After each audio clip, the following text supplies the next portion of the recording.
Welcome, gentle listener. I am Baldermort, your faithful servant, and I wish to introduce you to the faces, factions, and formations of the Warhammer 40k universe, the grim darkness of the far future, where there is no time for peace. There is only time for war. And today, we are to discuss, in brief, the being who leads the Dark Angels chapter. Yet, as unlawful as this is, he is in fact the leader of all of the Sons of the Lion, the Dark Angels. Of course, I can only be speaking of Azrael, their supreme Grand Master. And so, as usual, for the very basics, let us lean on existing wisdom. To quote, Azrael, Supreme Grand Master of the Dark Angels. Commander Azrael is the present, and some would say greatest, Supreme Grand Master of the Dark Angels. In a closed-mouthed chapter that eschews self-aggrandizement, the martial respect and deference paid to Azrael speaks volumes. And even in the wider Imperium, even a secretive and monastic nature cannot dim the glow of the heroic deeds performed by Azrael and his chapter. While Azrael's complete tale remains hidden within the undisclosed chapter records, some details of his rapid rise through the ranks are known. Azrael's beginnings are a mystery, although rumors persist that he was inducted into the chapter from the wild, head-hunting tribesmen of the feral planet of Chimeria, a known Dark Angels recruiting world. Whatever his origin, like all Dark Angels, he forswore his past for a life of service to the chapter. Azrael was appointed to the Deathwing, and later became the Master of the Third Company, before being named as the Grand Master of the Deathwing. It was in that role that Azrael famously led the assault that slew the demon-possessed planetary governor of Cephalagum, claiming vengeance for the Imperium before the Order for Exterminatus removed the befouled planet from the stars. Upon the death of Supreme Grand Master Naberius, during the Ramiel betrayal, Azrael was chosen as his successor. Following in the footsteps of every prospective Supreme Grand Master before him, Azrael was accompanied by high-ranking members of the Inner Circle into ever deeper levels of the rock. The Keeper of the Keys unlocked each adamantium door until the domed chamber of passageways was reached.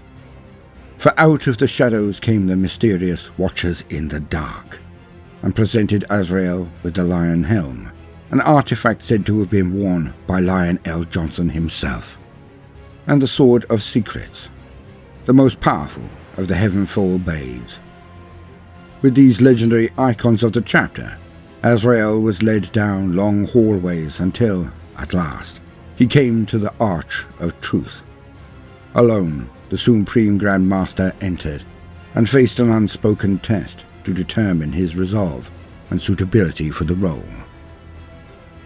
Many fall at this final hurdle, failing to secure the approval of the Watchers in the Dark, but Azrael, as he has done so many times in his life, endured and emerged triumphant, and was presented as Supreme Grand Master of the gathered Dark Angel brethren above. Amidst many vows and hymnals, the honorific title of Keeper of the Truth was bestowed, and the new Supreme Grand Master donned the Lion Helm and lifted high the Sword of Secrets as he received the silent salute of his entire chapter. Since that momentous initiation, Azrael has proven to be a dynamic leader, and a beacon of inspiration for those that fight alongside him, and a visage of terror to his foes.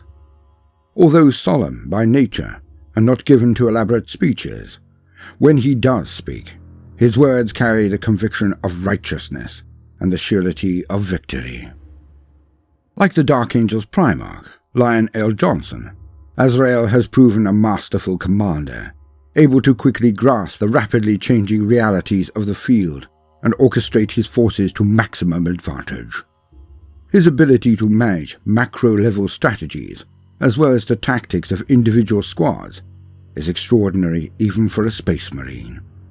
Perhaps the greatest example of this occurred on the planet of Amity, where Azrael held a thin green line of dark angels against a red tide of demonic invaders.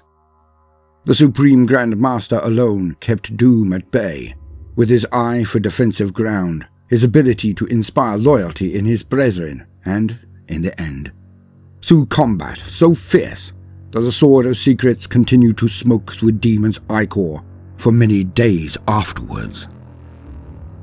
Yet never does Azrael lose sight of the Dark Angel's secret agenda. Even in the midst of a life-or-death battle, the hunt for the fallen always continues.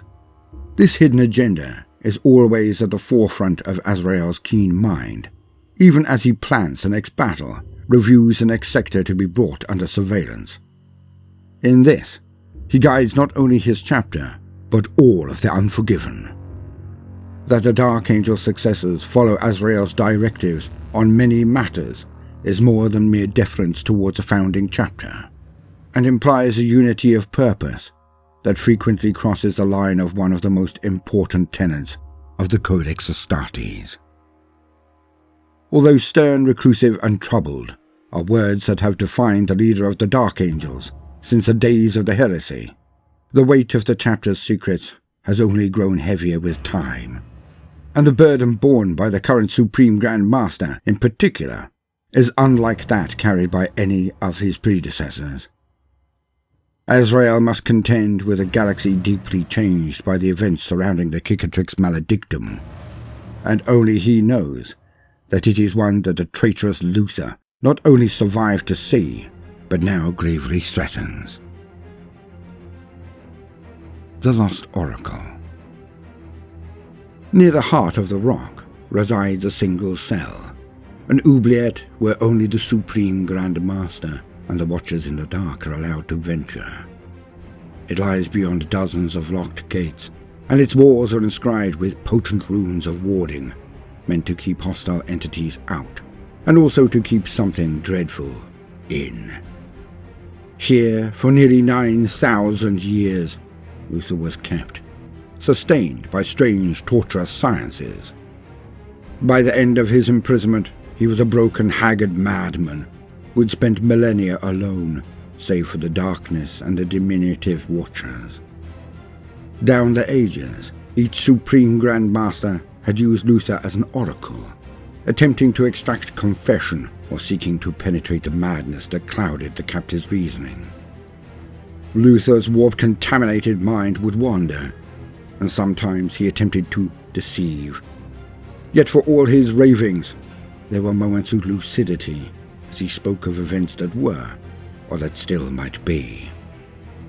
He dropped hints about the relics hidden in the underworks of the Fortress Monastery, or gave names and ranks of the fallen he had trained. Mostly, however, Luther screamed. When coherent, he would say that there was nothing for him to repent or confess, or claim that one day Lion L. Johnson would return to absolve him of his sins.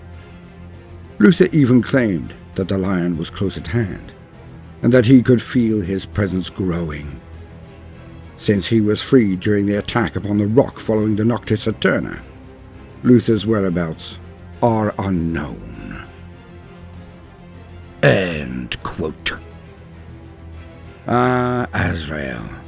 He is one of the brightest blades the Emperor commands, one of the most talented warriors to arise amongst the Dark Angels for quite some time. And it is good that this is so, for his skill, endurance, and certainty will be needed in so many ways. The fallen gather. Luther has escaped. Surely, the end game is coming. I have been Baldermort, your faithful servant. I hope you have enjoyed this brief introduction. If so, then please do consider liking and subscribing. Now we do have a second channel, GK Natural History, and affiliate links in the description. Thank you for your precious time. Now, no matter what you do today, do try to make some time for fun. Toodaloo.